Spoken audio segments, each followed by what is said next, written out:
حبا أهوى يا قلبا أعشق دنيا يا شمسا تشرق في أفقي وردا في العمر شذا ماذا أتذكر يا أمي. You're welcome once again with the name of Allah, the Beneficent, the Merciful, to our Mothers' Conference, today being Sunday 29th January 2017.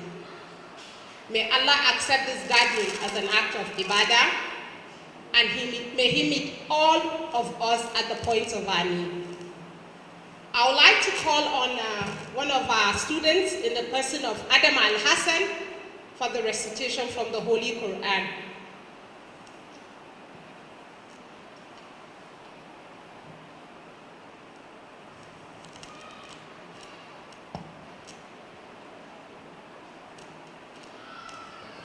Assalamu alaikum warahmatullahi wabarakatuh. أعوذ بالله من الشيطان الرجيم. بسم الله الرحمن الرحيم. يا أيها الذين كفروا لا تعتذروا اليوم إنما تجزون ما كنتم تعملون.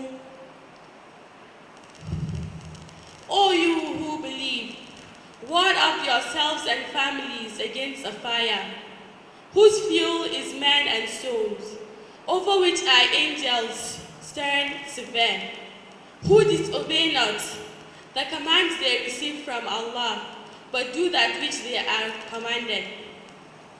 O you who disbelieve, make no excuses on that day. You are requited only for what you used to do. Sadaqallahul Azim. At-takbir, please.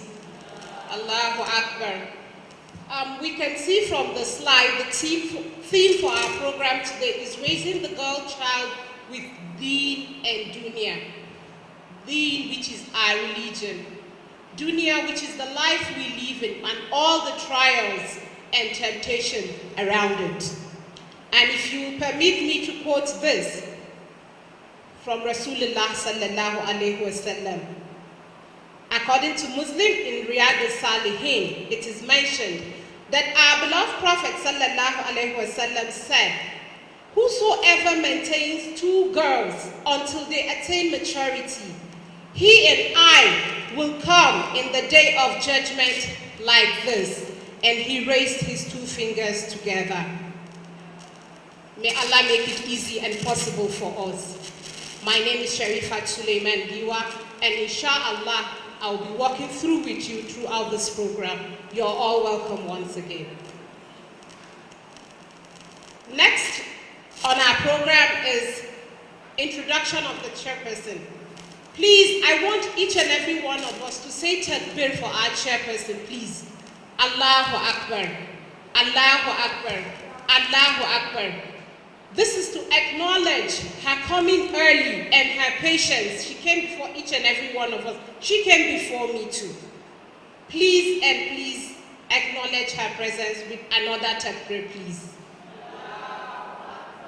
Well, she is a head teacher from Al-Hidayah Academy, and a graduate of BSc Nursing, a graduate trainee, multidisciplinary education, diploma in Islamic Studies.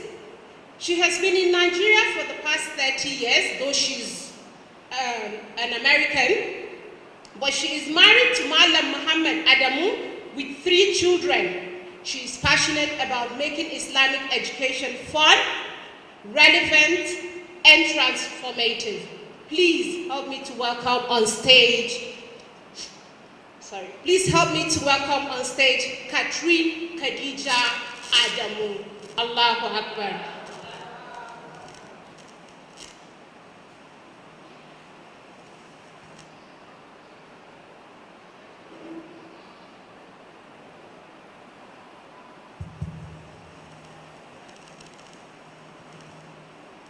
Thank you very much. You're welcome, ma.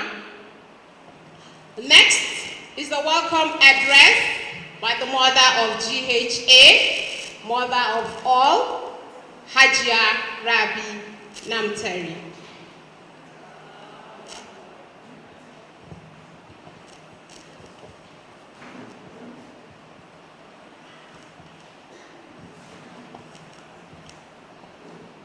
Assalamu alaikum wa rahmatullahi ta'ala wa barakatuh.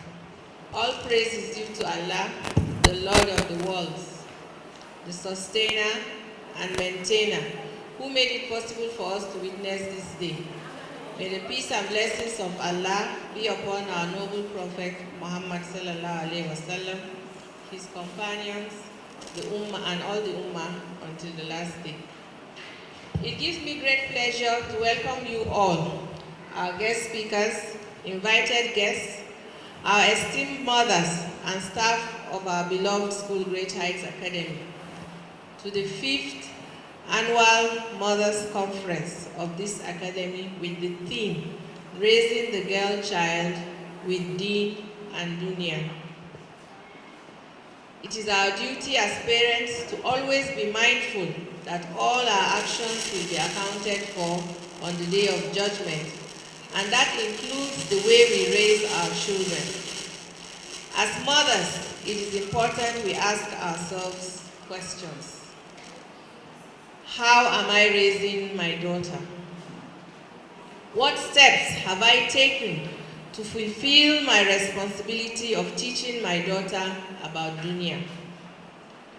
What steps have I taken to fulfill my responsibility of teaching my daughter about Ahira? Am I preparing her for both worlds? Am I being a good role model? When our daughters are raised in the Islamic way, then they become a source of great joy and blessings.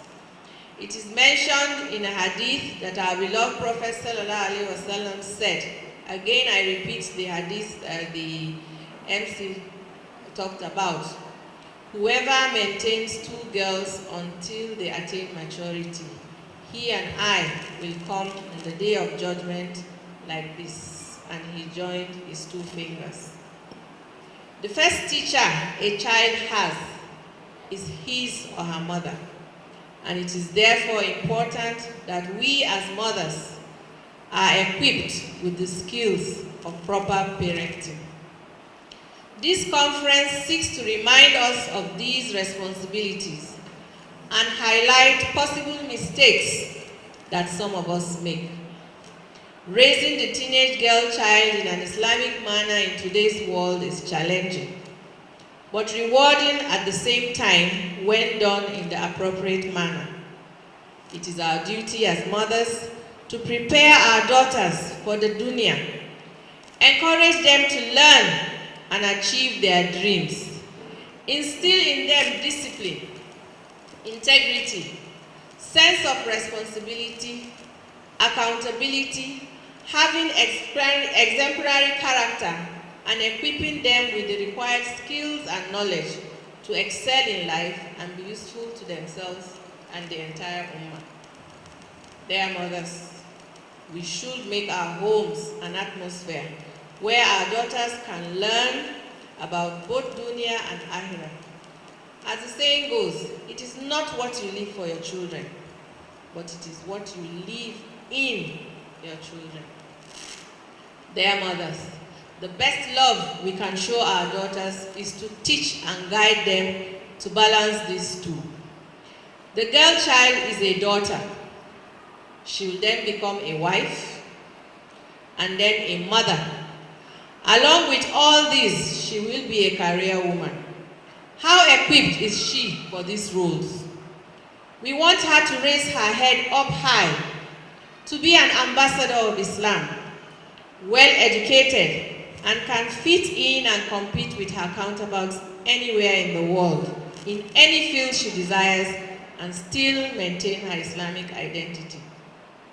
We want her to be the best in character, and her lifestyle should be a model of true Islam, and a pillar for all. The proper upbringing of our students is very dear to our hearts, and we are very much concerned about who they become, even beyond their stay in Great Heights Academy. One fundamental aim of the school is to prepare them for this world and the hereafter, and whatever will hinder that affects our mission. We therefore feel the need to share our concerns. Hence, the school is anchoring this conference along with an ex-student. We are very proud of her. Salamatu Yusuf graduated from Great Heights in 2009, and she's now a psychologist. She studied in Middlesex University, Dubai. As partners in the upbringing of our children, we need to work together for a meaningful impact to be made. I hope we will all benefit from the knowledge and experience we intend to share today. May Allah make it easy for us. I welcome you all once again to this educative and rewarding program, and hope we start implementing what we will learn in our everyday lives. Before I take my seat, I would want to make a few comments as usual. Just like I said in the speech, we are always concerned about our students. The mission of the school is not just to graduate students in science or in arts. The school is about preparing these girls for this world and the hereafter. We must be partners in this. Sometimes we are sort of on opposite directions. Some parents don't understand our vision or are not keen into it. These children, yes, we all love our children. I'm a mother too. I have children. We all love our children. But the challenges in the world today, we must be firm. If we are not firm, then this love that we are sharing or showing our children will be a source of destruction for them. We don't pray that. Some of us don't want even mosquito to bite them. I remember a situation we once had of a mother who came for something in the school and saw her daughter and she had mosquito bites. And she raised hell at the gate. It was a terrible situation. I wasn't in school. When I came in, I was told. The most interesting part of the drama that happened was, while the principal was telling me in my office, I had some little children come in, and an 8-year-old child said to me, "Mommy, you need to see how this woman behaved, as if there are no mosquitoes in their house." It is that bad. When the generator breaks down, some children raise hell. And I asked them, do you want to tell me that in your house, the generator has never broken down? In your house, NEPA doesn't take light at all. The taps in your house, in your houses, you never have plumbing problems. And they say yes. I said to them, why is it that when we have these situations, you are not patient? It's not as if we leave these things abandoned. They work 24 hours. They are bound to break down. And you need to get technicians to come and repair. I think sometimes the idea we give our children about life makes it difficult for them to realize that there are challenges. And any child who feels that life is a bed of roses will find it difficult to do so many things. Let us remember that we are raising mothers. They are supposed to, later in future, hold homes just like we are holding homes. they don't learn sometimes the hard way, it will be very difficult for them to cope. We have students all over the world now, and we hear a lot of testimonies. Alhamdulillah Rabbil Alameen. I'm very happy to say that a greater percentage of our students out there are doing well. And I won't stop saying that even those who gave us tough time and left the school saying they will never step to the gate of this school, still come back and say, Auntie, thank you. What I've learned here has helped me to cope in future. That is all that we are hoping to do. That is all that we are praying to do. This school is not about the business of making money. No. It is the business of making lives for the sake of Allah and for the sake of the Ummah. Please, let us, parents should partner with us. Punishing them, correcting them, making them wake up at 5 o'clock to take their bath, whether with cold water or with hot water. Making them go to the mosque to pray and recite the Quran rather than praying at their bedside. Making them sweep, wash toilets, clean their rooms, make their beds is just for their own future. I know when children come on holiday, sometimes we say they've been in school for 3 months, let's leave them to sleep. And then we allow them to sleep till 11 o'clock. Wallahi, at the beginning of every term, sometimes it takes up to 2 weeks for them to stabilize. Because when they went home, we felt they've been in school waking up at 5 o'clock, let's leave them to rest. And that sleeping that they sleep till 11 o'clock, by the time they come back, they are not able to go back to the school routine. And then when we scold, we punish, some parents don't like it. And chika punishment a makaranta. The hostel people, they don't understand. Suna matsa yaran nan. If we don't, I don't know how to translate it in English. In ba mu matsa musu yanzu ba, it will not work for them later. After all, when they go to the university, nobody is going to follow them to wake them up to go for lectures.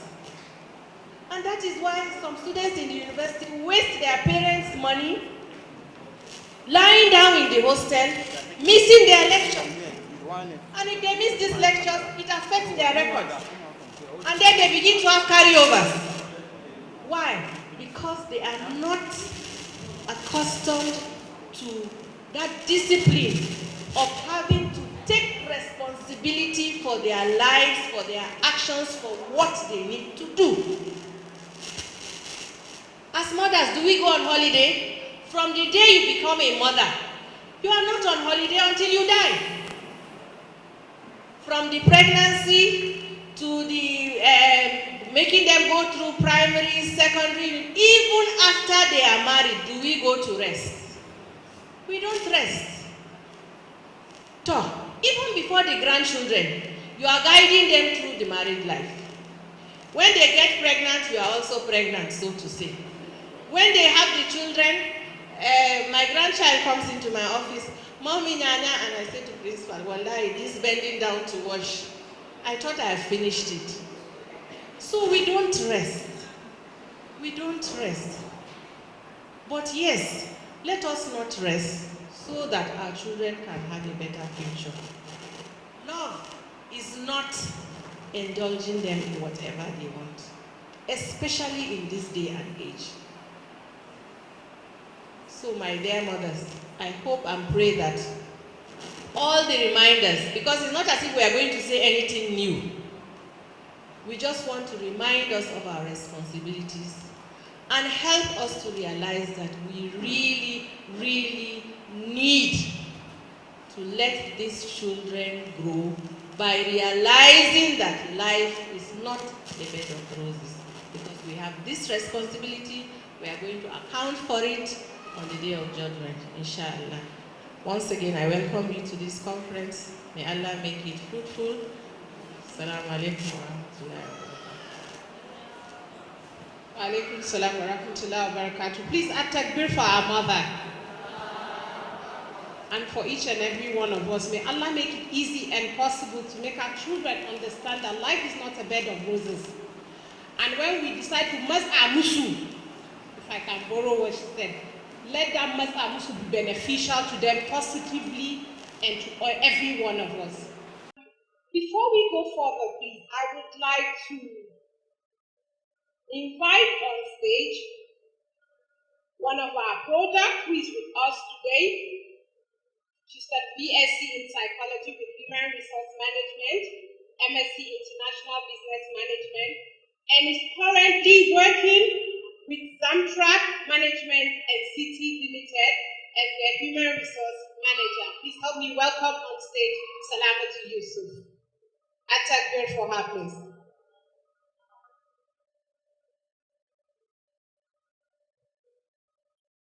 Thank you very much, Salamatu. You're welcome. Without taking much of your time, I would like to call on the chairperson of our program today, Catherine Khadija Adamu, for her opening speech. Thank you very much. To sit down. Okay, please. Thank you. Assalamu alaikum wa rahmatullahi ta'ala wa barakatuh. Good morning, mothers, the director, principal of Great Heights Academy. I'm so happy to be here this morning. The topic for today's 5th Annual Mothers Conference is paramount because the Ummah and indeed the world is faced with fitna that is intentionally designed to keep us preoccupied with the dunya. Long gone are the days when Muslim parents can afford to concentrate their resources on academics alone in educating their daughters.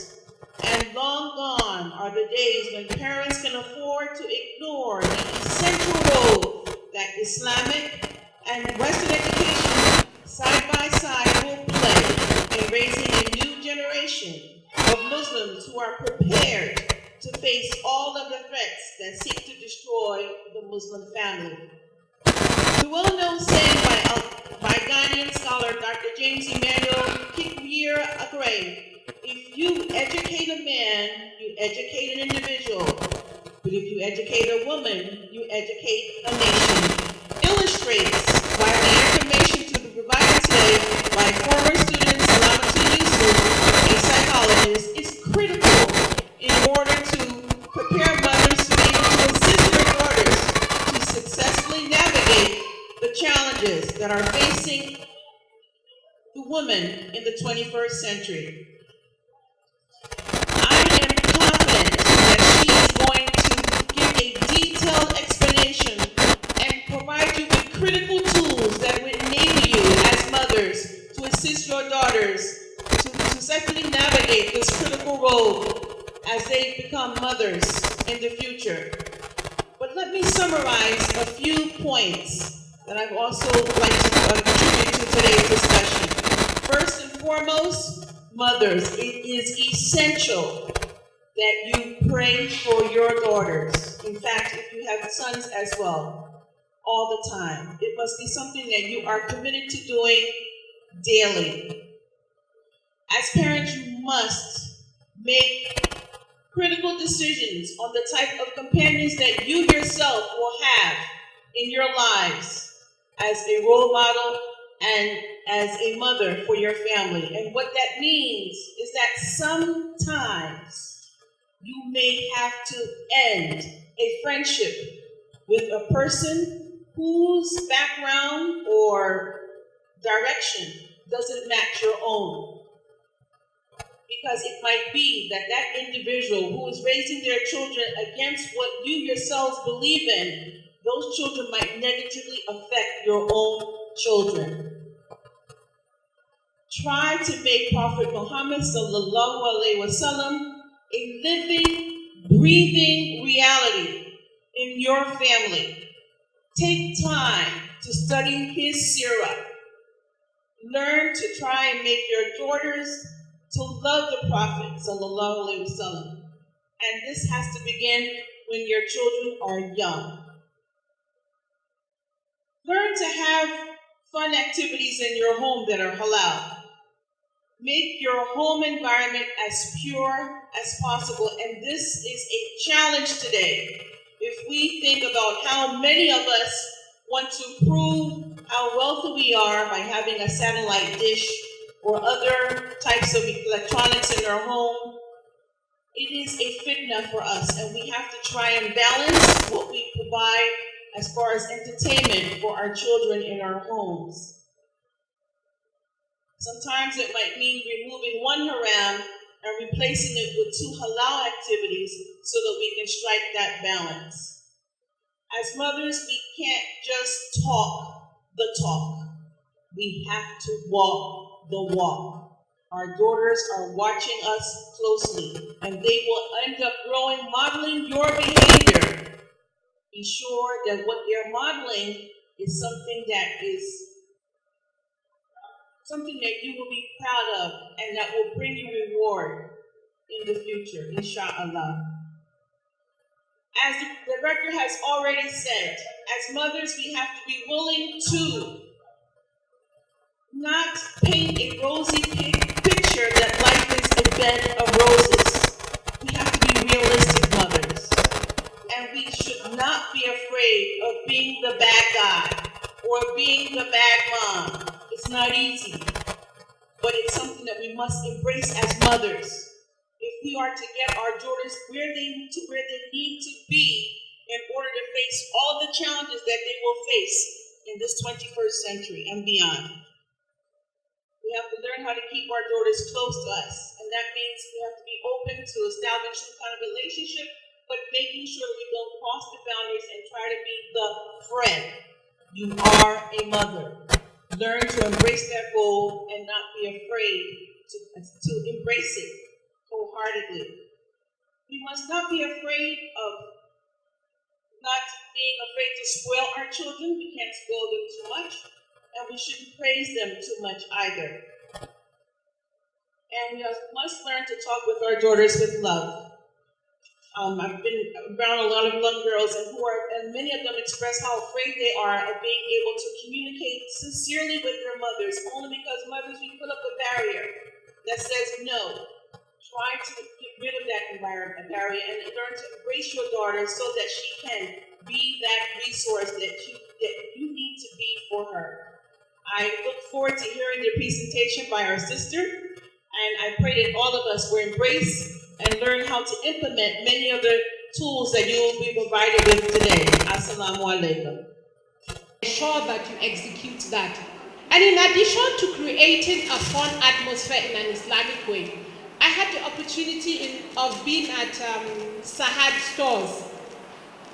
There's this table opposite the entrance, and I was standing there. I saw this game. While growing up, that game, Snake and Ladders. I don't know if any of you know it. Yes. But this one has different verses from the Quran and quotation from Hadith. So once you roll your dice and you count, your dice will definitely fall on a quotation. And I think if children had gotten that, they would want to play that game and at the same time learn. Because for every box, there's a quotation from the Quran or Hadith. So please, even when our children want to play games, there are so many Islamic games that we can get for our children. May Allah make it easy and possible. Next is, our second mother. This one is our second mother in great height. In the person of Hajia Hussaina Abdul with her presentation on raising the girl child with deen and dunya. I take for her, please.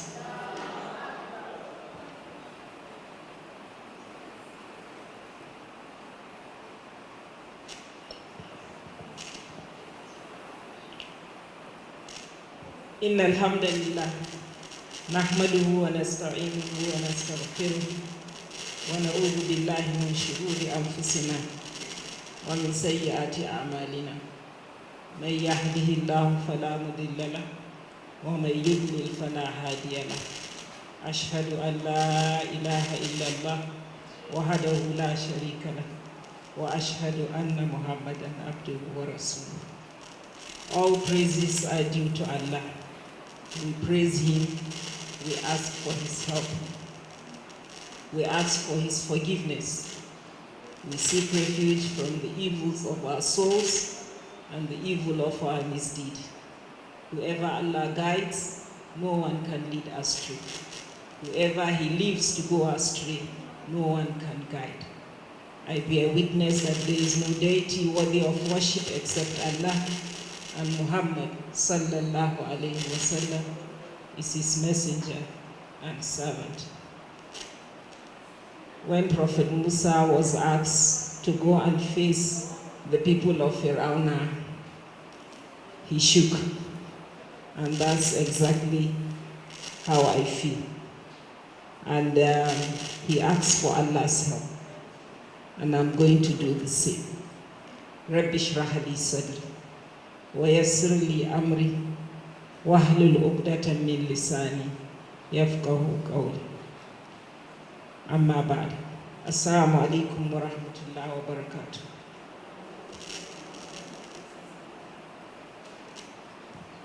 My mothers, the director here present, our chairperson, my amiable ex-student, it is indeed my pleasure to have you all here. I'm actually privileged to be standing here, not by virtue of my position, not by virtue of my knowledge, but because ad-deen is nasiha. Why I'm here is simply to share experiences, to share concerns. And the nasiha, inshallah, is to myself first, before anyone seated here. I pray Allah guide us through this presentation, and may He benefit us with what is beneficial. Yes.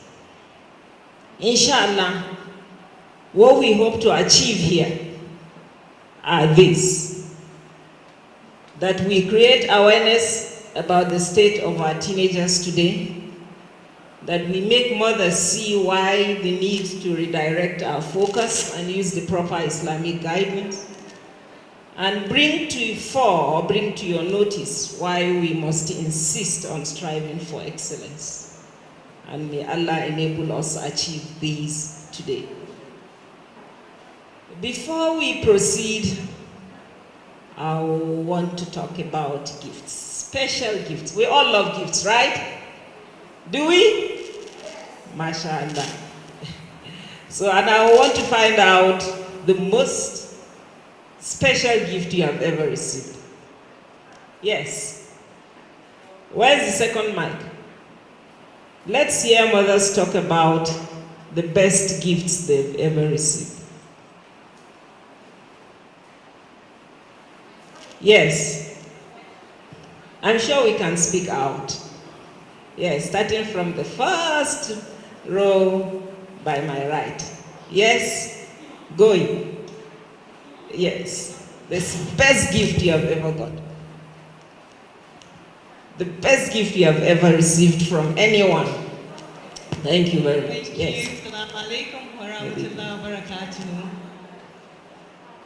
This is really, well, amazing, but the first that came to my mind was the best gift I have ever received is having a wonderful relationship with Allah subhanahu wa ta'ala. Allahu Akbar. Is somebody noting? My secretary, take note. The best gift she had ever received is having a wonderful relationship with her Creator. MashaAllah. Next. Yes, yes. Let it go. No, no, no. The mother right next to her. Yes.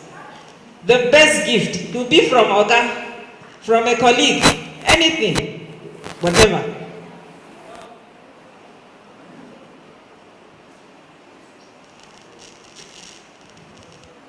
Okay, let's go. Go ahead, go ahead. Who wants to share? Yes. Assalamu alaikum. Actually, I think she has mentioned what I wanted to say, but best worldly gift is a house from my elder sister here in Abuja. I think it's the best, but the most recent gift of my life is my coming closer to Allah. Alhamdulillah. Because I think for now I cover from head to toe. Allahu Akbar. I'm back in Islamia. Allahu Akbar. Alhamdulillah. Yes. Going. Move on. The best gift you have ever received. We'll take 3 more. Best gift you have ever received. To me, as a Muslim, I will say my first gift that I appreciate so much is for my parents. Being Muslims from Allah and giving back to me as a Muslim. Allahu Akbar. Yes. Alhamdulillah. Okay. 2 more. The best gift you have ever received. Assalamu alaikum wa rahmatullahi ta'ala wa barakatuh. Wa alaikum assalam. From the best gift.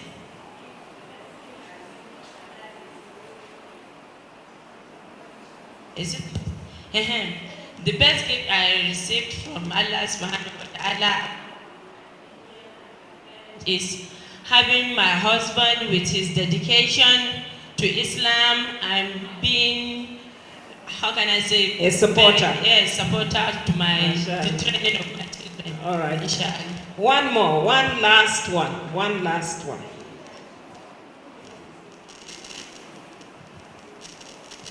Assalamu alaikum wa rahmatullah. Wa alaikum assalam wa rahmatullah. Okay, I think the best gift from Allah, from my parents, is being able to achieve my goal of getting married. As I was born, as I was taught, as I was brought up, I never changed until my wedding day. Allahu Akbar. Alhamdulillah. There's something important about special gifts before I tell you my own special gift. What do we do to something special? We treasure, we cherish, right? We keep it, in fact, jealously. Now, the next slide. In my opinion, the greatest gift ever is the gift of motherhood. This invaluable gift you can't pay for. No dollar can buy. No money can buy. Not even 10 houses. The gift of a child, the gift of motherhood. We agreed that with something special you cherish, right? Whatever you cherish, what happens? It's not going to be easy. Therefore, it is a privilege from Allah to actually be trusted with the gift of a child.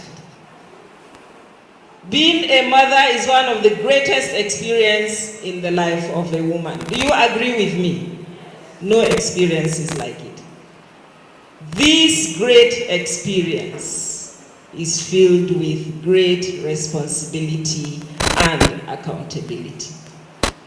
Because we must cherish, we must keep safe, we must treasure, and therefore, so like my sister said, I got a gift of a house from my sister.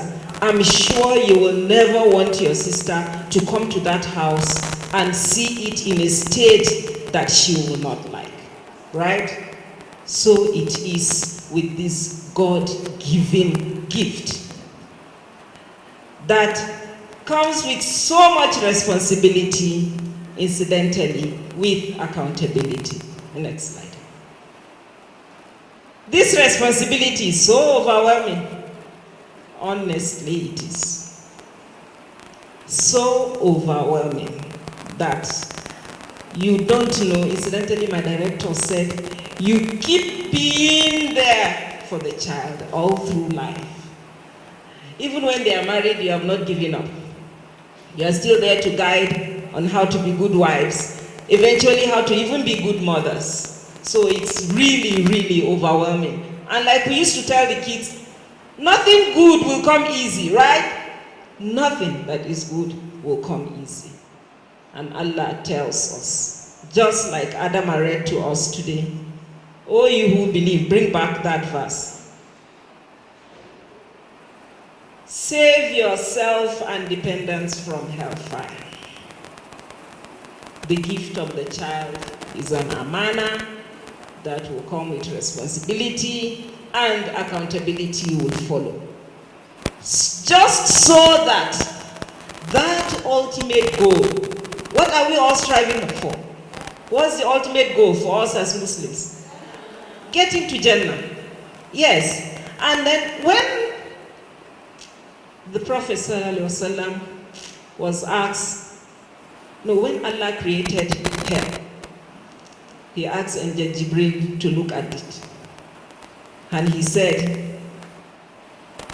when he created Jannah, he said, go and see. He said, everyone will want to be here.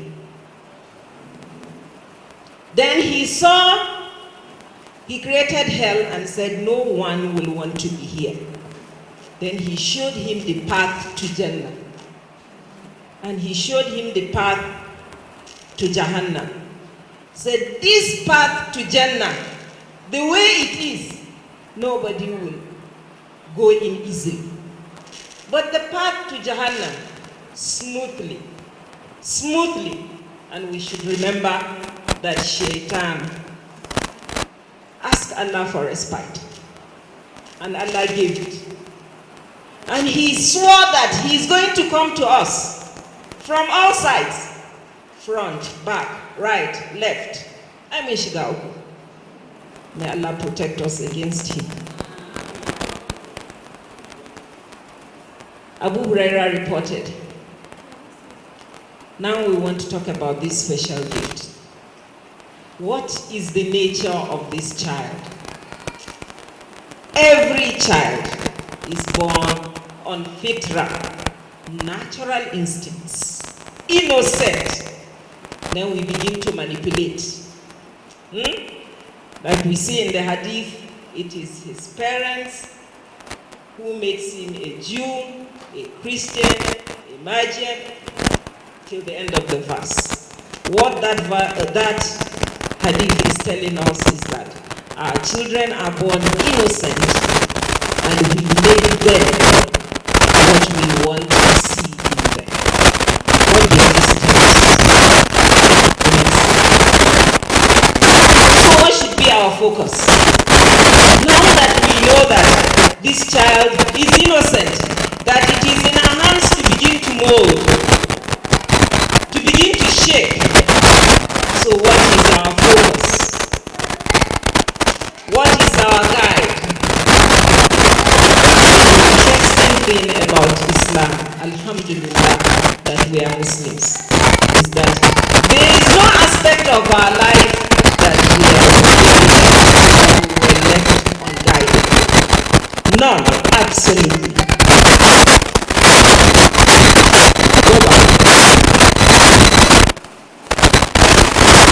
Every mother seated here wants the child to be successful, right? We want our child equally to be righteous. For every child that came into this school, we went through the application form. And there is this aspect in the form. Why did you choose Great Heights Academy? I can swear by Allah that every parent stated because of Islamic orientation. Everyone. That means we expect something different, right? Now, they are now here with us. It's very easy We want our children to be doctors, engineers, yes, the academics. A lot of us want them to graduate with A's, go to the best universities.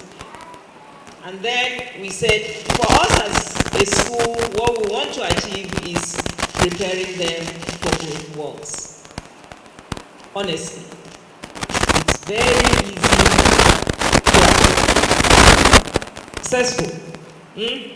Having straight A's, getting to the best university, here in Nigeria or outside.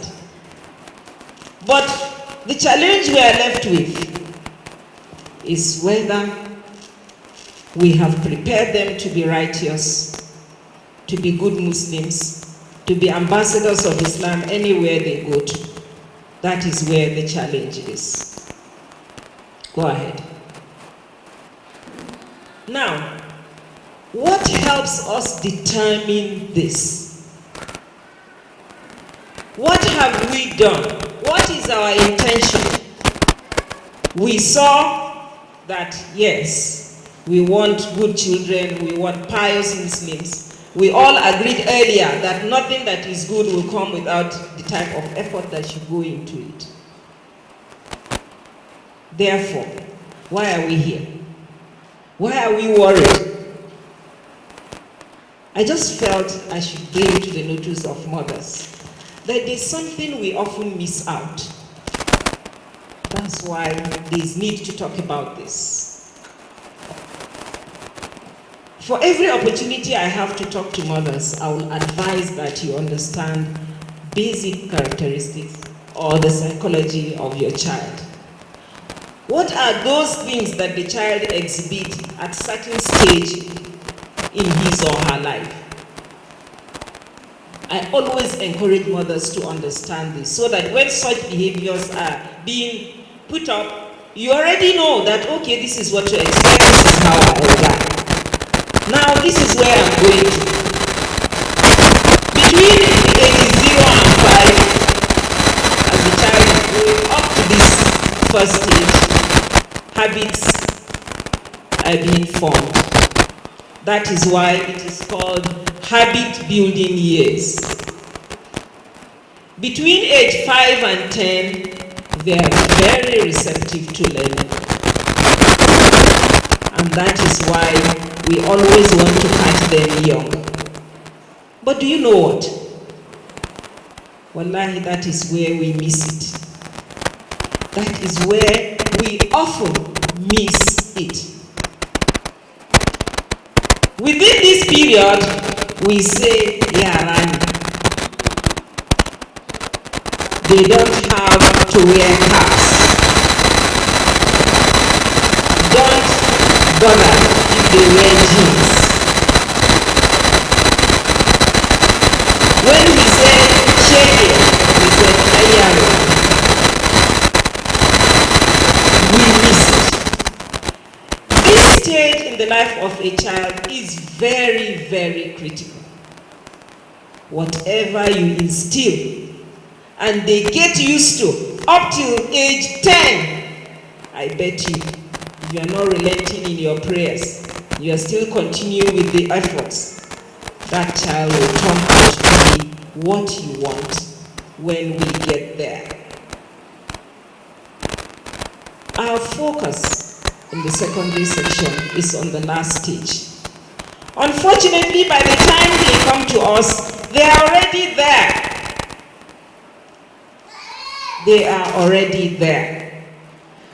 We are now receiving young girls that think they are adults or semi-adults. They should be left to take decisions.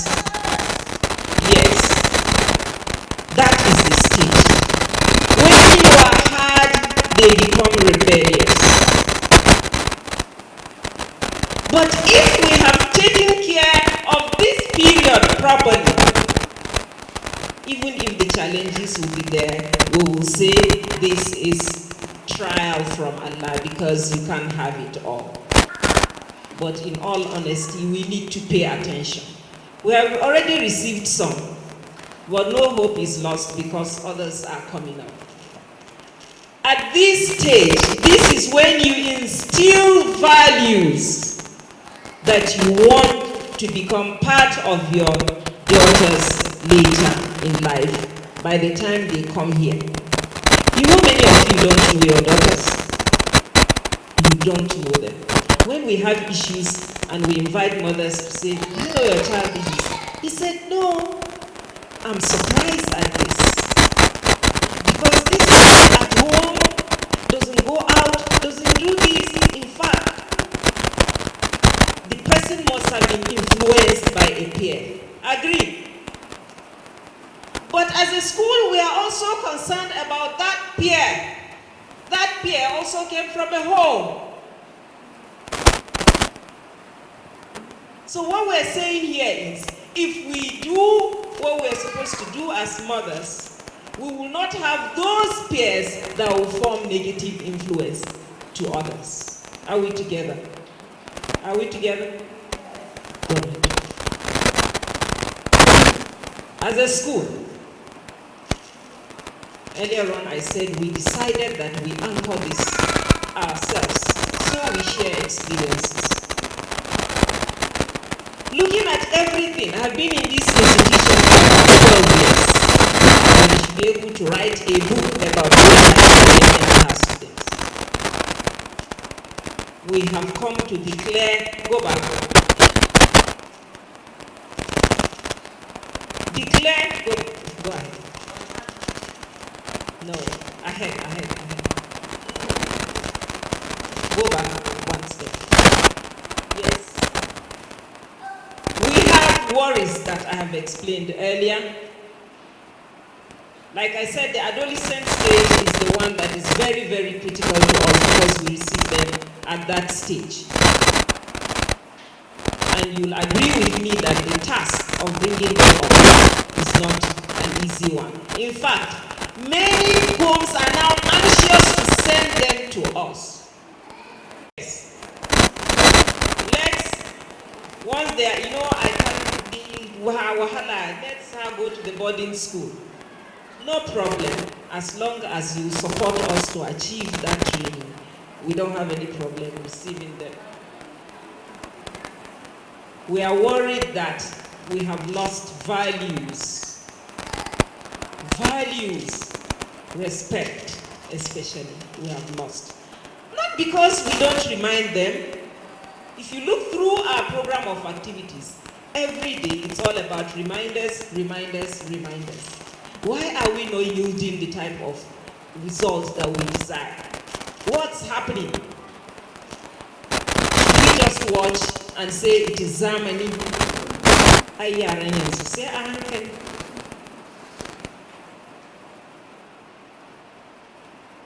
As a school, we have declared a state of emergency, and that is why we have called you. When I say state of emergency, I mean it. It actually makes our hearts bleed. When we look at Muslim children, who are the custodians or should be the custodians of best behavior, best practices, hold best values, are now the ones that we look at and we shake. And therefore surprise our emergency as disrespect. Earlier on I said it's not like we don't teach them what we should teach them. But why is it that the students now walk and rub shoulders with me despite everything? Even when you walk in front of the principal's office, yes, they know we say vernacular speaking is against school rules. When they get to the front of my office, they begin to speak vernacular. Yes. In those days, we feel honored that you see your teacher and you are taking her hand. Not to talk of the principal. I'm sure some of you in your hearts will say, even me, it is not like.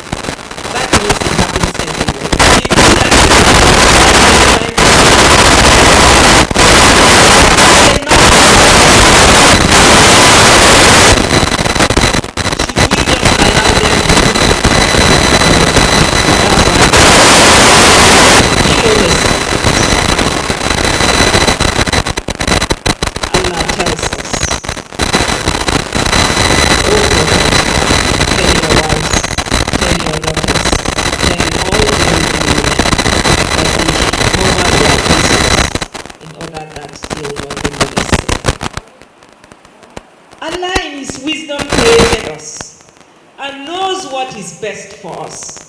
In His design, He decided that this is an instruction. And we say it is a cake. It's old-fashioned.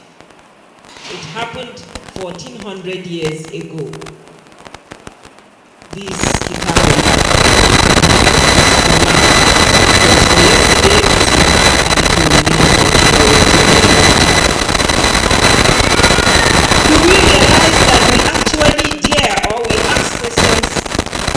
about whatever is in the book of Allah.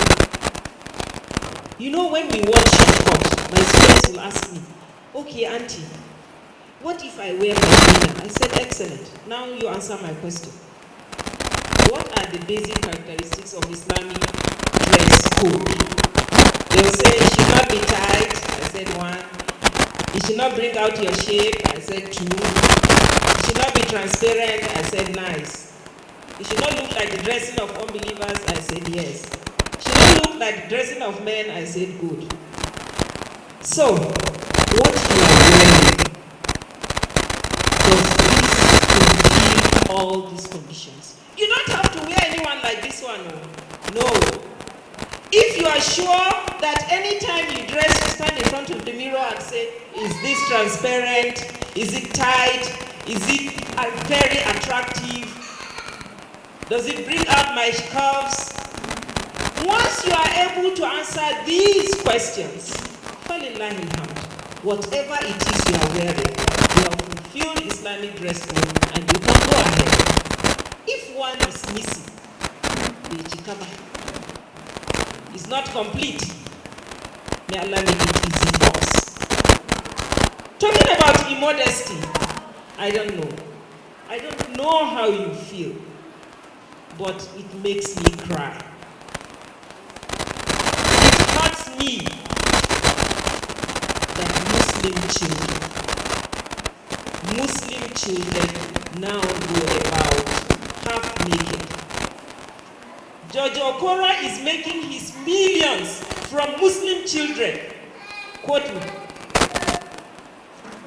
And we post it to the world. I saw pictures of my ex-students with heavy hearts. Not because we didn't tell them what they should know. Modeling for George Okoro. I don't want to bring pictures again here. We did the last time. But it's not like it has stopped. These children go from homes. And another question that may follow this is that the mothers don't know if your daughter is your friend, if you know her, you monitor her, there is nothing that she will not talk to you about. Another person will not help you advise you. One of such accidents came to the school when we saw the picture. She came to sign a document, and I felt I was responsible, or I had a teachable moment. And I said to her, are you aware that this picture of yours is all over the world? She said, I said, they attended the prom, they call it. And one of these girls is the only daughter of her mother. The mother swore to us that she hardly leaves the house. The way she trained her is such that she doesn't have time for such. And I said, who taught her? When we saw her in evening gown, you know what it looks like, right? Without any cover. With a non-mahram. 4 of them on a table. 2 boys. Yes. You will take her for a Felicia. They are ex-students of Great Heights Academy. Where did we go wrong? When this ex-student came to school, I said, when you were leaving home, who saw you go out? Did you go out like this? I show her the picture in my phone. She said, hey, that when she was going out, she wore something. Her auntie knew she was going out, but she wore something on top. And I said, fear Allah. But what we are saying is that the children are now very, very smart. That you have to take a step ahead. They are no longer as innocent as you think they are. If you are not doing enough, you have to buckle up. A lot of things are happening, and wallahi, we will stand before Allah to account. That is our concern. Are we ready to stand before Allah to say, I have done my best? A lot of things that happen actually happen as a result of our negligence, as a result of our carelessness. Go on. Stop. Remember, these are our emergencies. Talking about immodesty. Pencil is now the thing in vogue.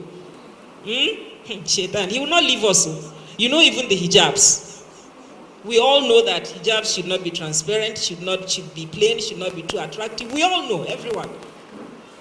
And even when you make a move, I'm sure after this presentation, some people will say, I have to be more conscious. But because you are trying to move from one level to the other, you go to the market, the flowered hijabs are there. In fact, they shape the hijabs now. Even the abayas that should be loose.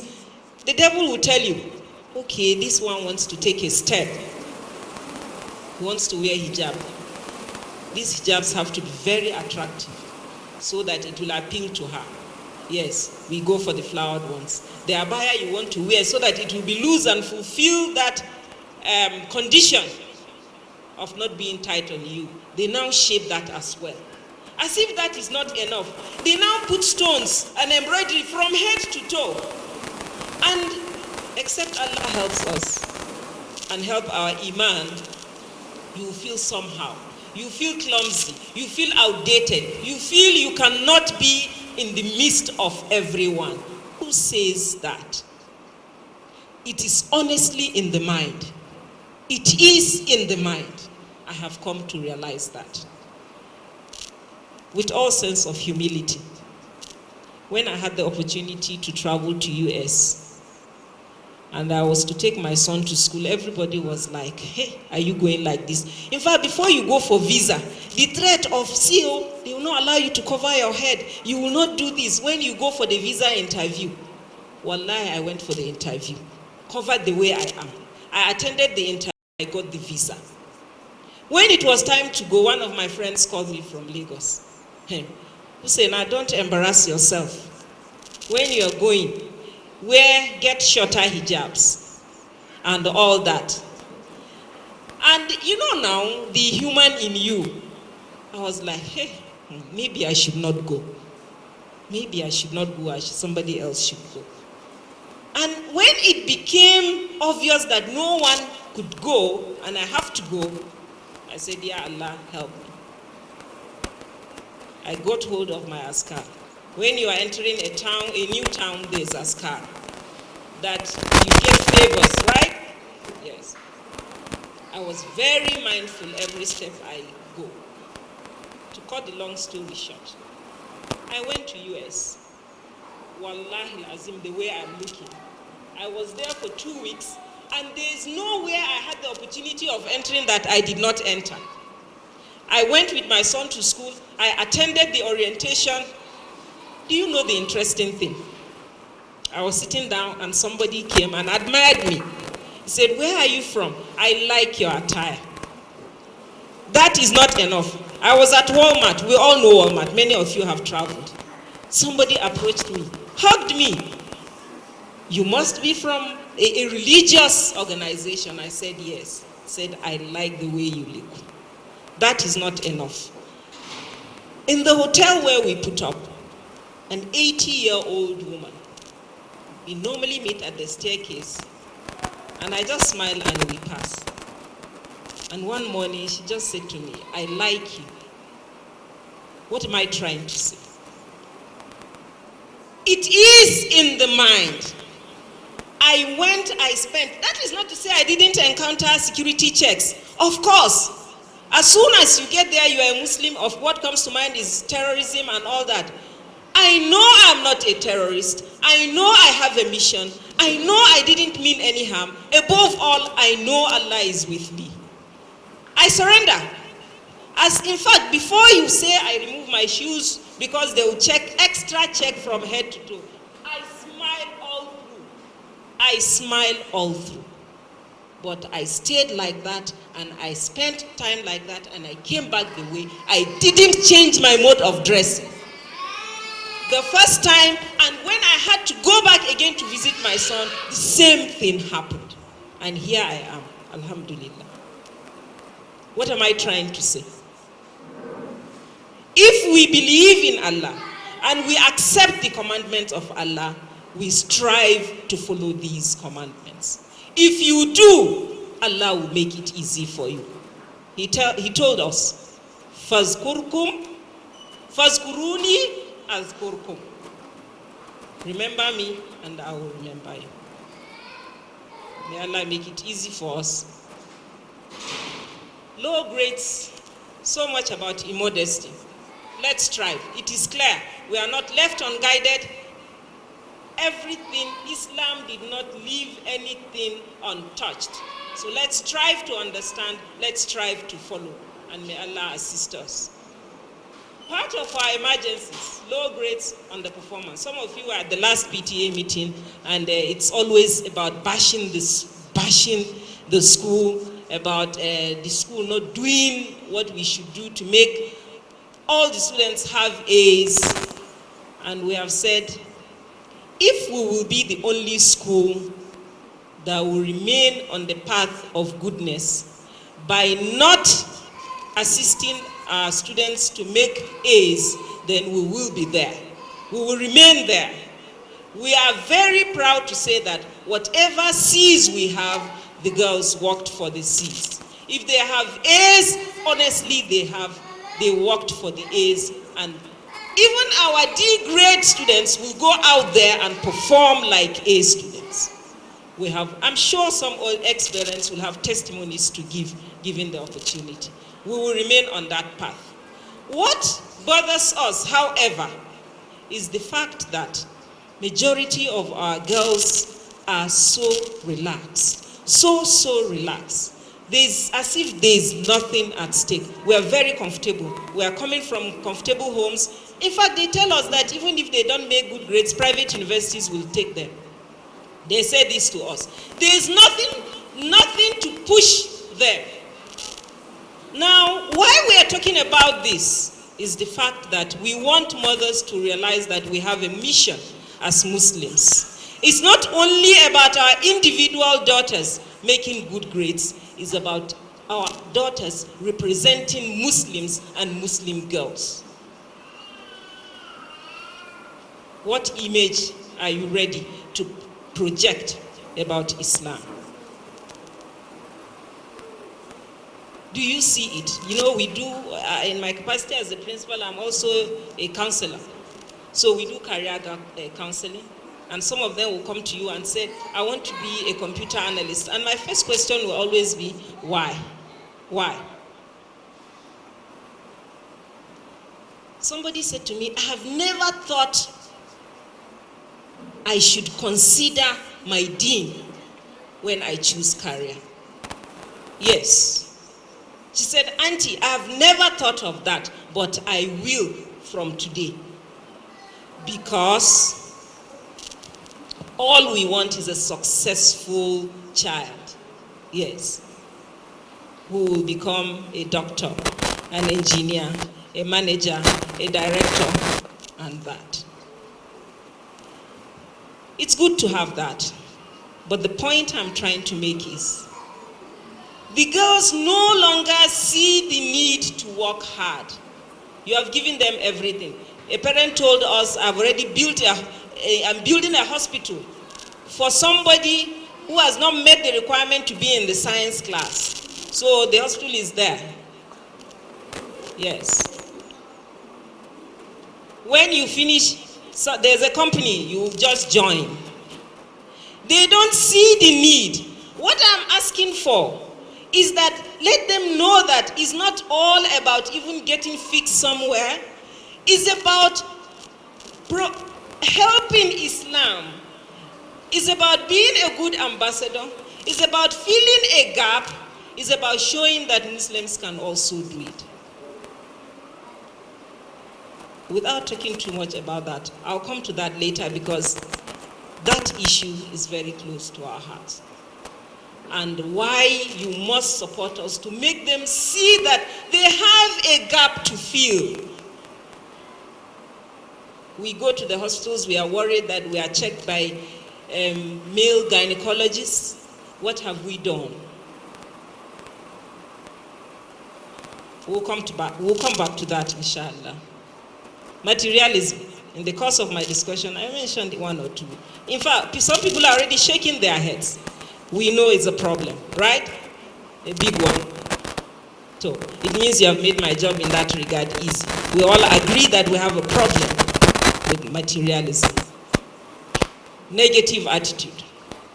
Now, in fact, as educators, as teachers, at times your heart will pound before you approach or say something to those that are under you. And we actually pause to ask ourselves, what is it that we are not doing correctly? Why is it that? Let me tell you, we often conclude that, anyway, that's how they were brought up, to tell you the truth. The attitude we see is nothing to write home about. I'm not saying every child here, but we are concerned that it's becoming a trend, negative attitude. And we have therefore made it as part of our emergencies, and we want mothers to note, we can't do this alone. We had a disciplinary issue, and the parent asked us, after all, how many months does the child spend at home? That we should calculate how many months the child spends in school and how many months the child spends at home. And therefore, the school should be held responsible for any negative behavior. Do you agree? We are in it together, right? Okay, go ahead. Now, these are why we think we have crisis. We don't have standards for respect. We do respect to everyone here. In some homes, there is nothing to show that as an elder, this child down there should do this. Nothing. That is why we had a program, and about 70-year-old driver brought in part of what they will use for the drama. The child in primary 4 was coming behind this about 70-year-old man. Yes. And was carrying, it was a scooter they call it, right? He was carrying. The elderly man was carrying it, and this boy was.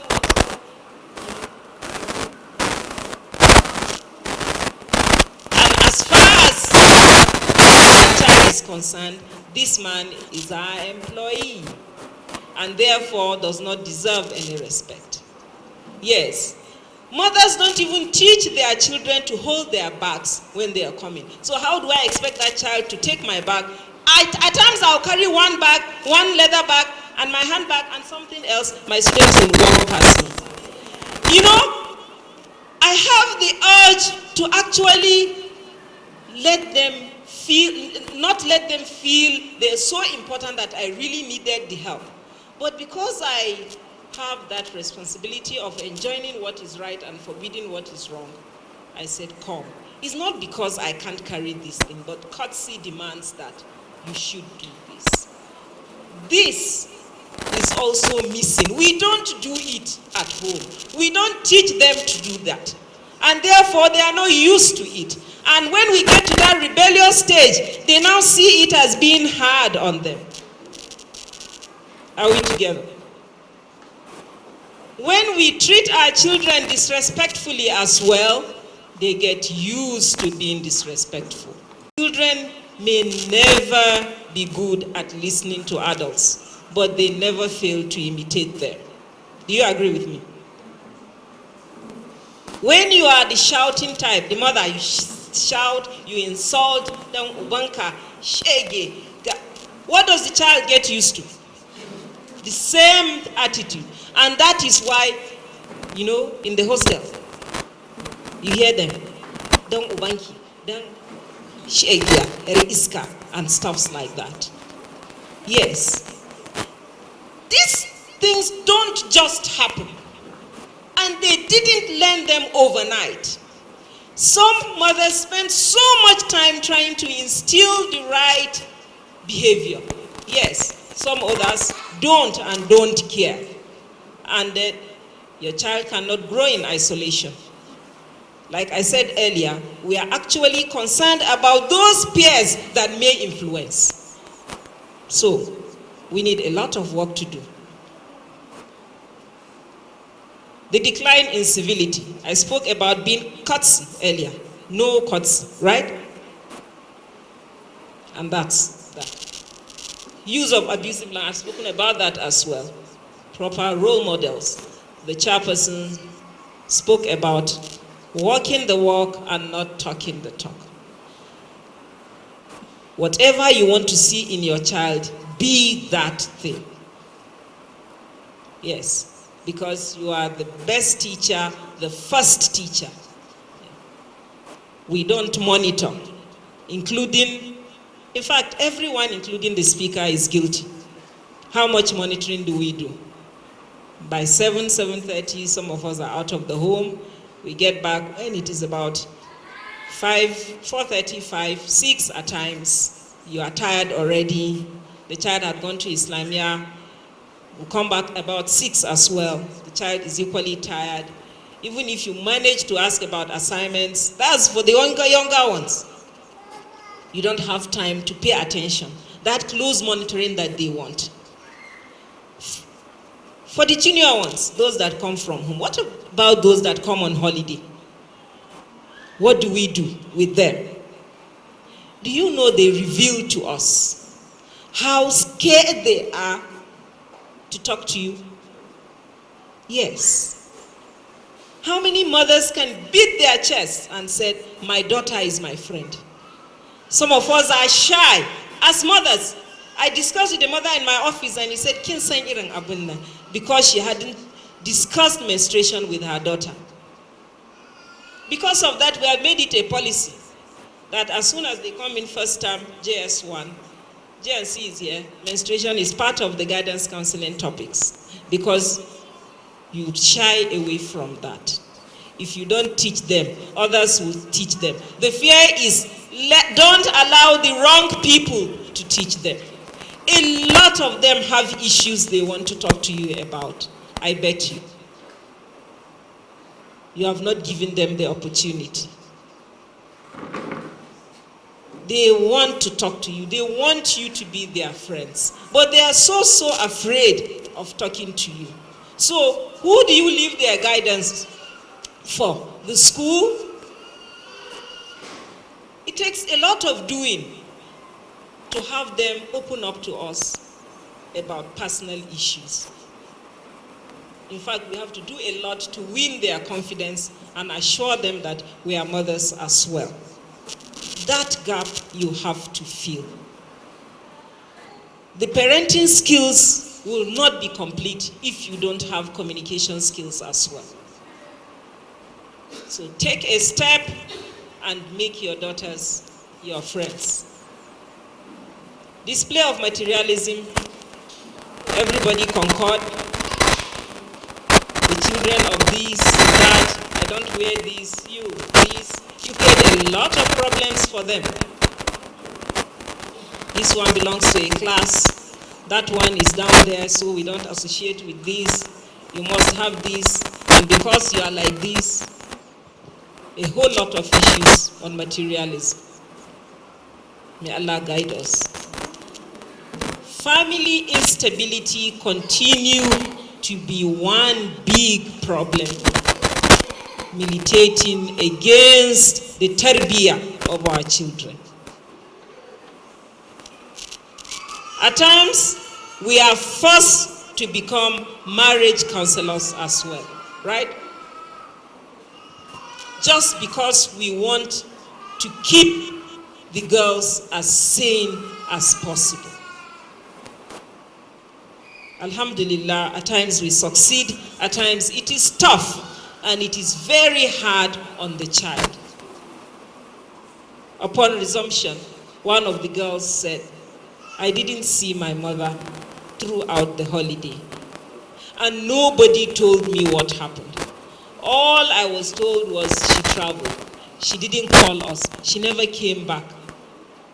Yes, nobody explained. And they have to contend with this. Even when you have issues, remember that the impact is directly on the children.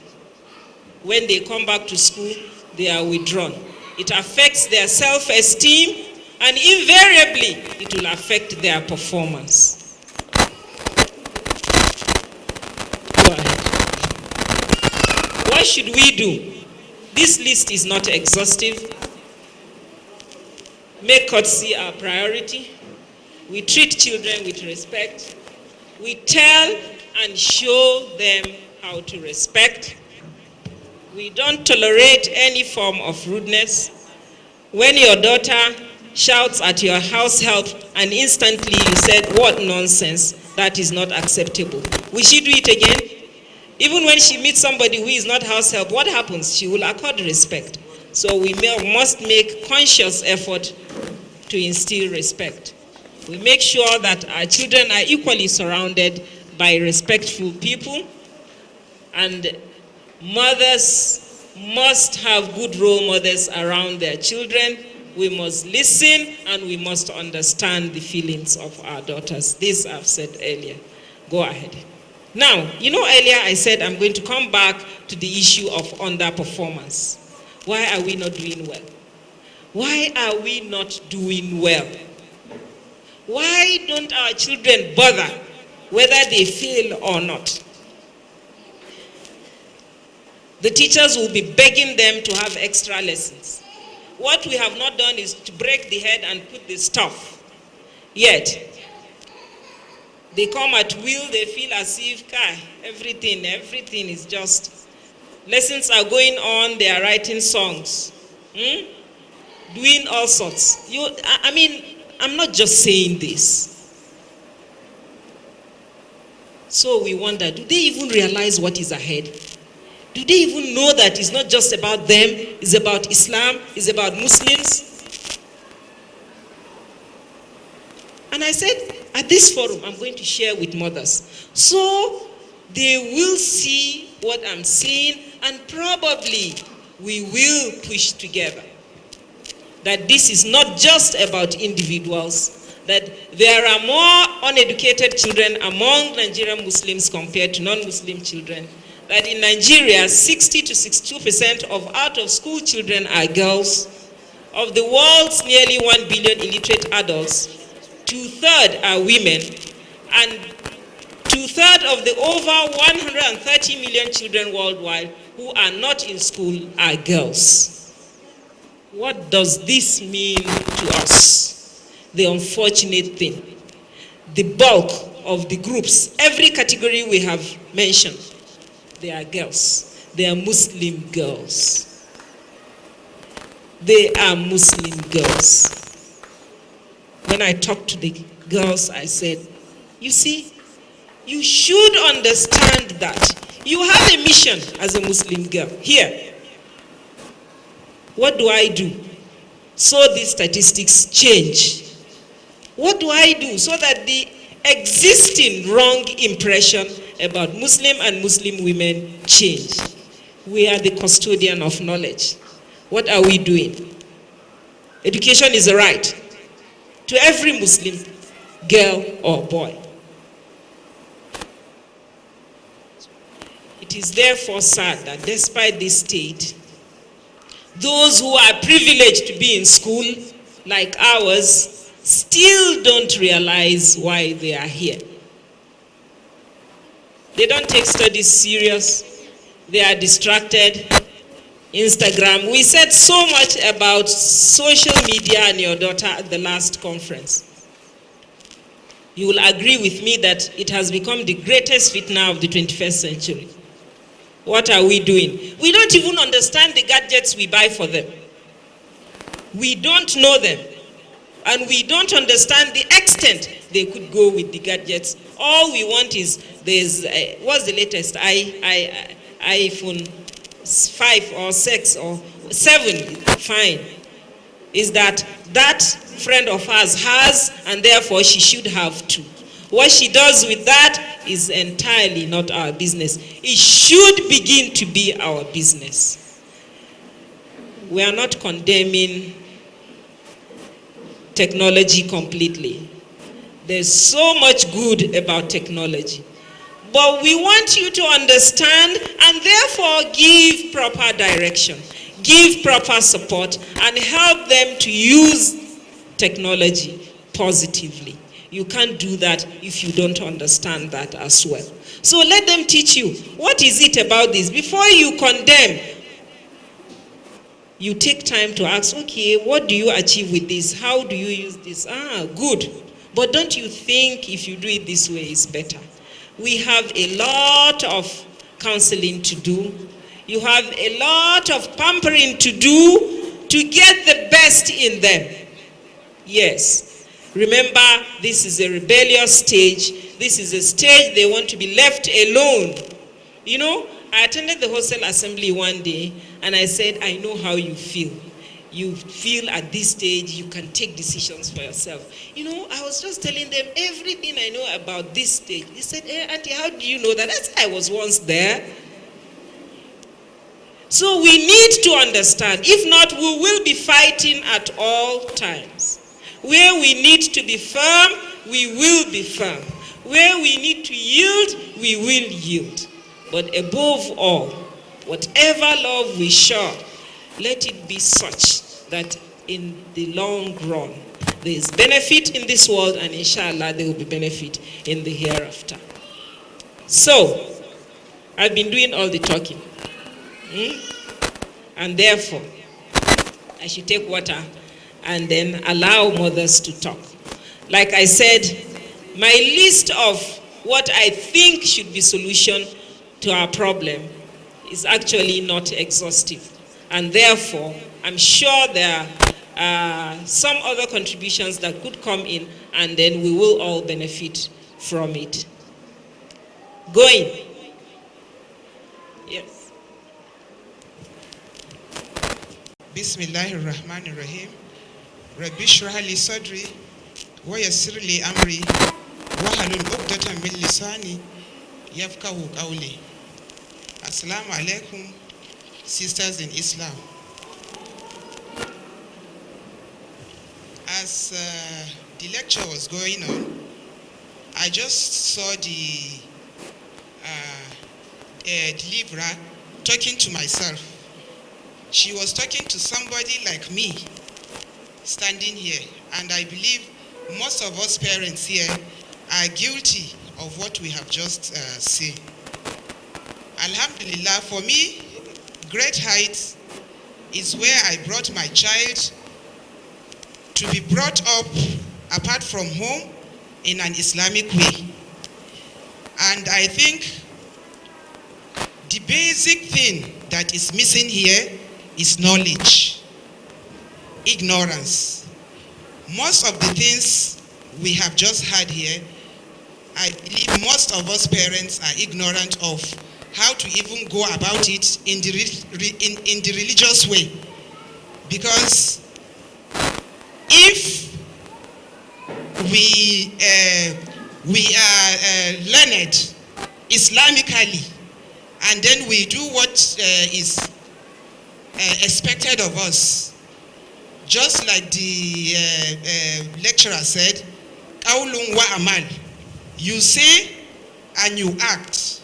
You say and you act. And I tell you, we cannot achieve this until and unless we go back to our Islamic. From the first day I went back to Islamia, I was just seeing myself as somebody that was not even brought up that didn't know what Islam was all about. Allahu Akbar. Yes, because you learn every day. You cannot know everything. And then we have left the basics. It is only in Islamia that you hear what we have just heard now. This, what we have heard, is not enough. I want this to continue, but there's no time. First of all, most of us came in here late. We have wasted 1 hour to discuss the issues that are most important in our lives and in the lives of our children. We have to correct.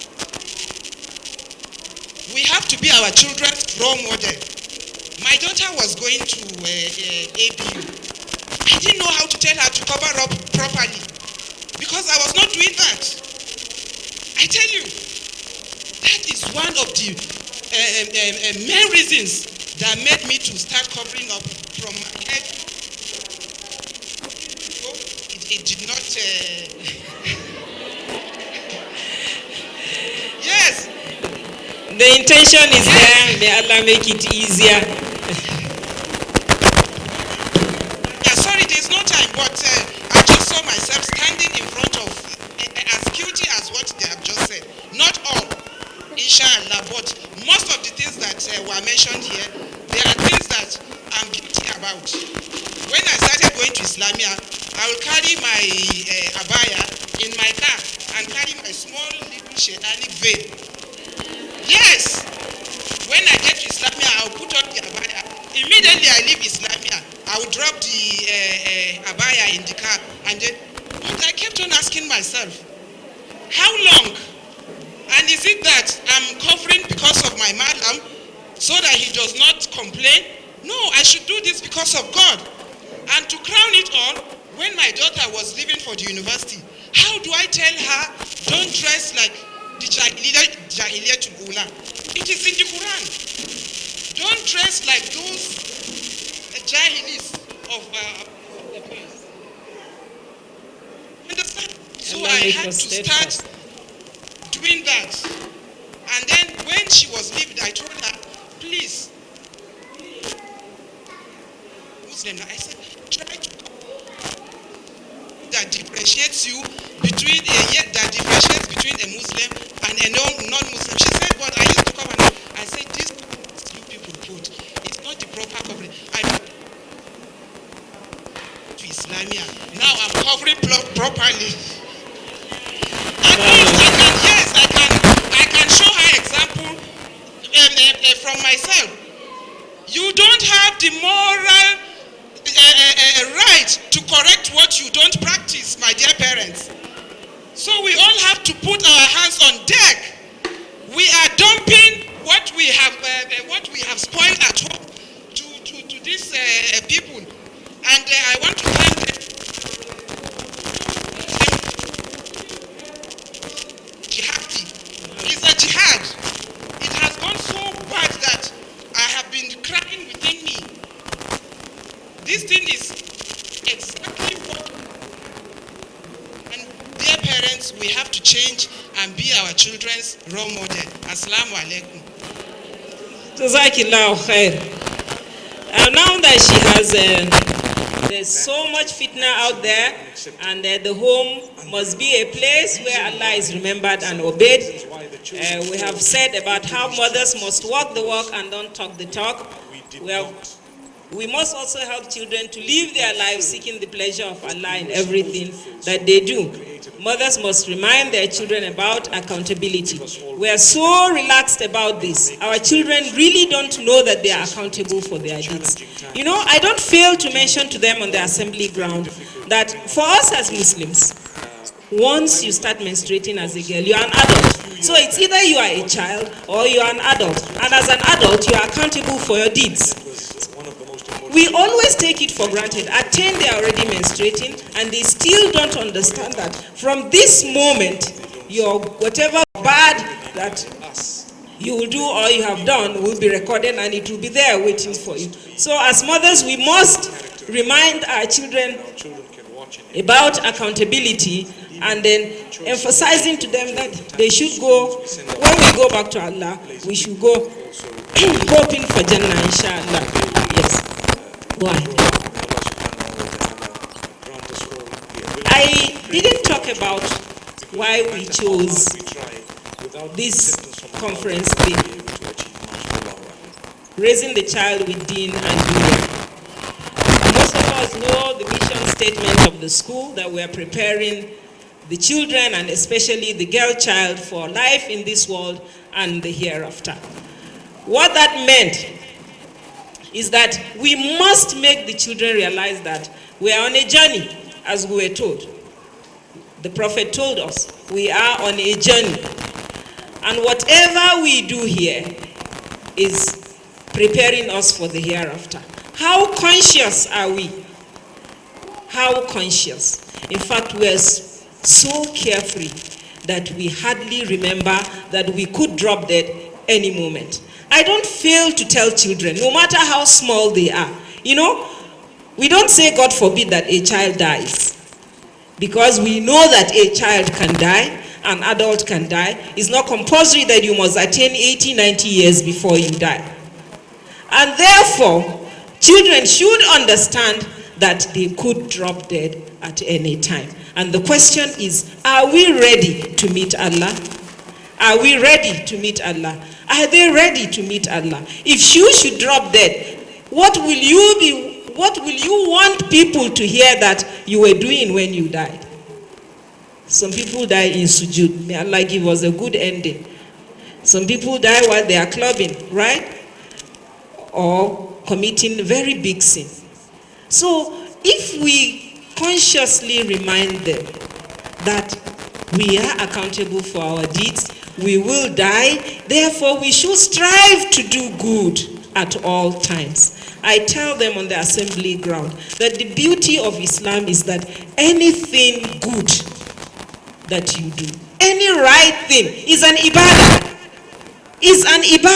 is an act of worship. Islam is not about only salah, only performing hajj, only fasting. I smile at you, I'm rewarded. That is ibadah. I remove something that will harm you, I am rewarded. I pray for you quietly when you don't know.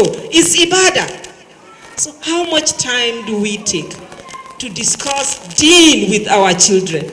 And we don't leave the teachings of the religion to Islamiyas and schools. Why did we bring them here? That's what we often hear. Why did we bring them here? You will account first before Great Heights Academy. For sure, they are an amana for us, and we pray that we will justify your reasons for bringing them here. But that will not remove what Allah told us. O you who believe, protect yourselves and your dependents from hellfire, whose fuel is stones and mud. Do we remind our daughters about this? If we do, every step they take, like I said, because every good thing is ibadah. Even when they talk politely to their teachers, they know that they are being rewarded because Allah commands respect. The ultimate goal is Jannah, I've said that, and that the best gift a parent can give his child is a beautiful mind that thinks and acts in the way of Allah. That I have just explained. So let's strive for this ultimate goal. It is not what we live, like the director told us, not what we live for them, it is what we live in them. The great comfort is that parents will be rewarded for the efforts, because in all honesty, you could make the efforts, you do your best, and you still be tried. So our chairperson told us a very important tool that we should not miss, and that is the tool of dua. Ad-dua sayful mu'minin. When you pray and you make the right efforts, inshallah, it will translate into the desired result. Therefore, let us know that when we make efforts, when we guide and we pray, we are rewarded. Even if they turn out not the way we want exactly, you will be consoled that I have done my very best. What we are saying is that do that very best. Don't leave it for the school alone. Don't leave it for the Islamia teacher alone. And inshallah, you will be rewarded. We pray that we are able to be worthy teachers for our children who will carry this noble religion on. May Allah help us. May Allah assist us. May Allah make us the type of role models that we should be for our mothers. And may He bless our children. Assalamu alaikum wa rahmatullahi wa barakatuh.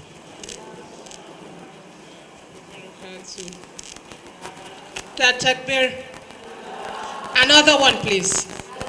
Inshallah, we'll be calling on our next presenter in the person of Salamatu Yusuf. Assalamu alaikum wa rahmatullahi wa barakatuh. I am honored to stand in front of you, my parents, today to share with you my experience in Great Heights Academy while I was still there and how it impacted my university days. I remembered how I felt when I was in Great Heights Academy. I remembered it was a very tough, boring, and somewhat interesting experience for me. But yet, now I believe it's the best decision my parents made about me. This is because I gained some values here that helped me in my university days. Some of the values let me tell you all about the things, the duties and everything we had to do in Great Heights that I felt was really wrong, and I never understood the importance. I never understood why we had to do that. First of all, I never understood why my parents would have to bring me to a boarding school at my age. I felt I was too young. And I asked my mom, why would you bring me to a boarding school now? And she kept on telling me, I want to bring you to a boarding school because I want you to be independent. I want you to be able to stand up for yourself. I want you to be able to take care of yourself when I'm not there someday to take care of you. And then we had the morning duties. I just couldn't understand why we had all the cleaners and everyone, but we still had to wash toilets. We still had to wash plates as punishment. We still had to sweep our classes and our rooms and mop. And yet, the school would pay cleaners to do them again. Why will the school do that? I didn't know that they were trying to discipline us. They were trying to make us grow up as good Muslims, good Muslim women. So the next one is social nights.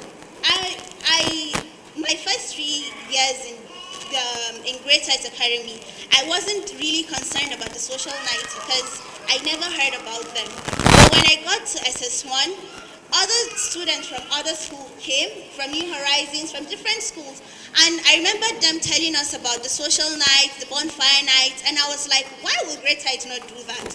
Why did they keep us away from that? Why wouldn't they let us have fun? I didn't know that they were trying as much as possible to open our eyes to see that all of these things are not really important. This is not why we are here. This is not why we are serving God. That's not the aim. But I didn't understand that. And then they came up with something else again, that we cannot come with the amount of milk we want and the amount of Milo we want. We can only come with 2 small things of milk or 1 medium-sized one. I was confused. I was like, is it their money? Our parents are buying it for them. Yes, and when I was in SS2, they stopped it. Third term, SS2, they stopped it, and I was wondering why, but they were trying as much as possible to stop stealing because it was making students to steal. So they stopped it. But I didn't understand that. Still, I thought they were just trying to frustrate us. But all of these things, when I went back to university, that was when I understood that these things, what they did, it really helped. I met students who went to usual secular schools that weren't just girls' schools or Islamic schools, and I found out that they were actually struggling a little. They were trying to go with the crowd. We had pocket money here in Great Heights, and the highest amount your parents can deposit for you at that time, I don't know about now, was 5,000, I think. And when I was in class one, we had weekly we spent 200 naira. Then, because I was too young, I was a child, I didn't mind, I wasn't bothered. When I went to SS1, it increased to 500 naira, and I felt that is too little. And then the school was like, the parents cannot give us money, we cannot come with extra money, and I still did not understand that. When I went to uni, I understood that they were trying to make us understand that in life you can't have everything, and whatever you have, you need to manage it. You need to try to be disciplined, and that really helped me a lot. Some of my colleagues, my classmates in the university, they would buy all the new phones, all the latest designer clothes, and then they will end up broke. They will end up feeding on Indomie. Even the Indomie they won't have, and they will end up begging. And I felt, why would they do that to themselves? But because I had that discipline in me already from Great Heights Academy, I never had that problem. I never had that challenge. It wasn't just me. I had my friend, I call her my best friend, Fatima. We've been in JS1 together, and we went to the same school, and she never had that problem too, because it was instilled in us right from the start. And then we have, there are 3 points I would like to discuss also that were very, very important in my university days. The first one is Allah's consciousness. This is the aim of Great Heights Academy. They want to make all the students be conscious of Allah, grow up in the way of Allah, be ambassadors of Islam. I remember the principal and the director always telling us while going on holidays to be the ambassadors of Islam.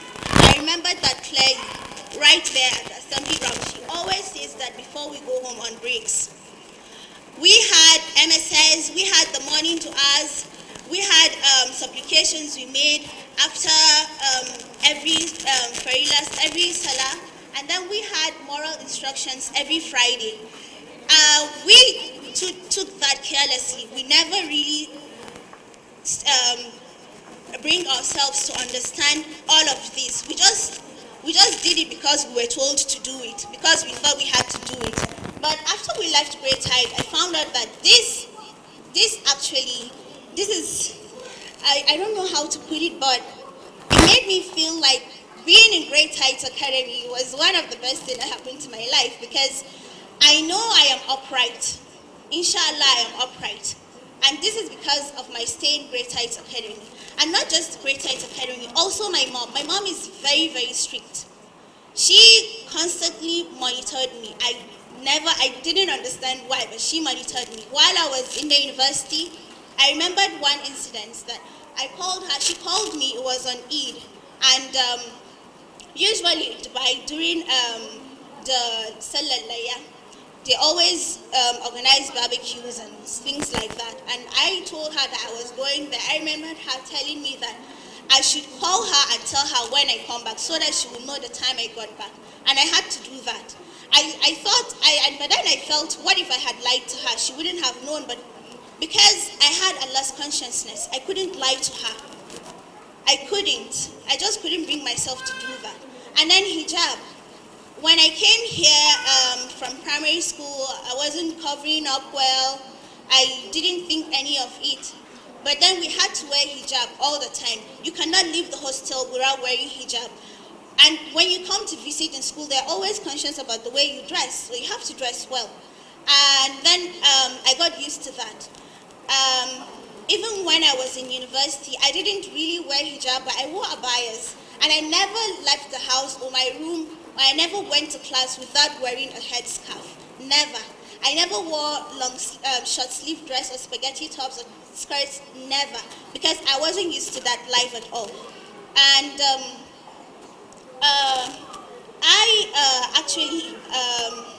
about the hijab, I know that hijab, people say hijab is in the heart, but it's also in the appearance. And I remembered that I've never been to a club before. and I had friends who have been there. I was living in the hostel, and I know every Friday and Saturday they all dress up to go to the clubs, and I felt like I wanted to see for myself. I wanted to know how it feels. I wanted to see the inside of a club. And so I decided, why not I follow them? Because they keep asking, why don't you go with us? Why don't you go with us? And I just keep saying, I'm not interested because I'm not used to all this social lifestyle. And then one day I decided, okay, let me just go and see how it looks and what it looks like and why is everyone so crazy about going to the club. And then I picked my scarf and I was going to follow them, and they told me, no, I can't get into the club when I'm covering my ears. I cannot do that. I have to leave my hair open and I have to wear skimpy clothes. And I have never, aside from when I was in primary school, but I have never walked out of my house without wearing a scarf. And because of that, I decided not to go. And that actually helped, because if I had gone, I would have removed my scarf and I would have gone, and that would have been the beginning of me going to the clubs and parties, and stuff. And then there's discipline. I do not like discipline. Every child do not like that. We were forced to be disciplined here. Not coming with provisions, not, especially the WAEC incidents. I remember all my friends saying they have friends from other schools and the school helped them to get exposed and so that they can get A's, and Great Heights does not want to do that. Do they want us to fail? Don't they like us? Don't they want their name to be everywhere? Don't they want their students to excel? But we didn't understand that they were trying to make us upright. They were trying as much as possible to make us work hard and honest. Yes, honest. So we wrote our WAEC ourselves. No one helped us. We didn't get any expo. And when I went to the university, that helped a lot because I never relented. I didn't just relax and say, no, I'll cheat, or no, I'll get expo or anything. That made me work hard because I'm used to working hard already. So I worked hard on that. And then time consciousness. We woke up at 5 a.m., before 5 a.m., 4 a.m. It used to be 3 a.m. and then students complained and parents decided complained to the authorities, and they decided to bring it down to 4 a.m. And we woke up then to get dressed, to pray, so we can pray on time and then leave the hostel on time. I thought that was too harsh. How can a JS1 student wake up at 4 a.m. just to get dressed for school? That didn't make sense at all. But then when I went back to university, I thought I wouldn't be able to wake up and go to class without anyone waking me up. I honestly thought I couldn't do that. But I was doing that myself. Not only doing that to myself, but I was helping others too. I was waking people up to make them go to class because I was used to that lifestyle right from, it was instilled in me. So I gained a lot from being in Great Heights Academy, but Great Heights cannot do it alone. We need our parents, we need our mothers to help us. Because I used to cry all the time that I don't know why my mom is this strict. Everyone's mom is just really nice, cool, but my mom is so strict, and it would make me cry, and I didn't understand whatever rule Great Heights would put in place. My mom would make me follow it. She would make me adhere to it. And I didn't understand why. I used to tell everyone that this year I won't come back to Great Heights, but yet I'll be the first person to resume. So I didn't understand that then, but I understand that now. Our mothers need to support Great Heights Academy. They can't do it alone. All the rules in place, everything we do here, once we go back home, we stop it. You need to force us to continue so that it will be part of us. You need to enforce that. That tough love, we really need it. I didn't want that, but I want it now, and inshallah, I'll give that to my daughter one day. Inshallah. Inshallah. In a nutshell, all I want my mothers here to grasp is that you need to support Great Heights Academy. We need your assistance. Us, your daughters, we need your assistance. We need you to control us. We do not mind us now. Do not mind all the teenagers now, because I'm way past that age now. Do not mind the teenagers now when they say you don't want your control, you're too controlling and all.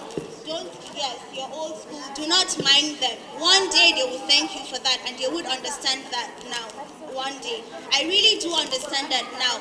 I am so glad and I am proud to be an ex-student here. Honestly, I can honestly stand here and tell you that Great Heights Academy served as a reinforcement towards the building of my character and personality. I know that wherever I go, inshallah, I will be an ambassador of Islam. Inshallah, I will be that. I don't wear the proper hijab now, but inshallah, one day I will. Inshallah, that's a goal, that's an aim. Thank you very much.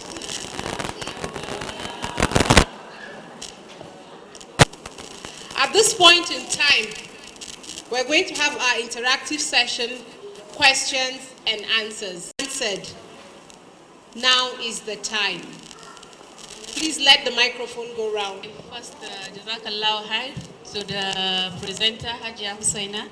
As she was presenting her paper, I saw myself as a child here. For some of us, it's very painful because we are working mothers. When you go to work, you see it blatantly. First, you are a Muslim, you are seen as an idiot. You don't know what you are doing first. Yes. Even if you know, you are not supposed to know. And then there will be many impediments that will be put on your way to see that you don't succeed. Sometimes from our Muslim men, I keep referring to the men, especially from our Muslim men, and also from the world outside. The first day I reported to work, when I was sent to my department, I was employed on grade level 10. I think I've said this story here. The first thing that head of department told me is, INEC, they are just recruiting people. Look at this one, level 10. Madam, what's your qualification? And I said, MA Literature. You, MA, which university? I said, Usman Dan Fodio University. So she said, oh, no wonder.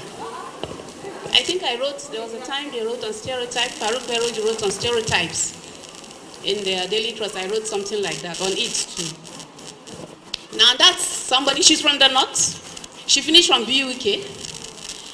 But because probably I had the veil on, I'm not supposed to know. I'm not supposed to have earned a degree in the first place. I'm not supposed to be employed at a higher cadre. These are the realities that our children will meet. The first time they saw me using the system, there's a male officer in the office. Stand up, don't touch it, don't touch it. You're going to... And I looked at him and I said, please, I think I should invite you to my house because my 6-year-old has a computer system to his cell in the room. It is as bad as that. So when our children look at us, we say our children don't want to wake up. Most times we don't wake up. 11 o'clock, we are still sleeping. House help will come. Most of us are guilty of it. When you don't work, when you don't mop, when you don't do anything, that is the life you are telling your child to live.